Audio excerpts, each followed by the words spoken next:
Oregon lawmakers preparing new proposals to keep federal agents from hiding their faces. For the next session next month, some Democrats unveiling bills in the works that would actually boost sanctuary laws in the state of Oregon as well. Our Lisa Balick is with us now in Salem. Lisa? Oregon lawmakers say they will be fighting back against the threats by the Trump administration to cut hundreds of millions of dollars that's supposed to be going to Oregon. I want to make sure that we're preparing for what might happen in the future and not simply responding to what has happened in less than a year of the second Trump administration. Oregon Democratic lawmakers getting ready to battle over federal dollars that could be cut off. A bill to allow Oregon to stop sending the federal government money if the feds withhold money for everything from schools to Medicaid. What do you mean by cutting off funding going back? What types of money?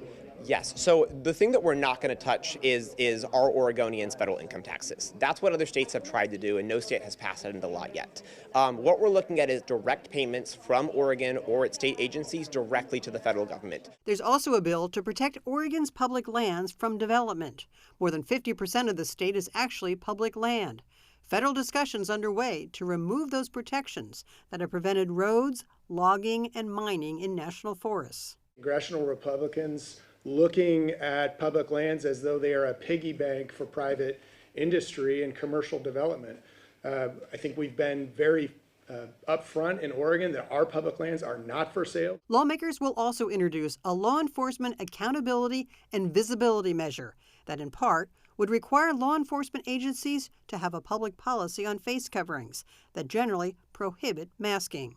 And Democrats want to make sure schools would notify families if ICE agents suddenly appear on school grounds. I see as an attendance bill.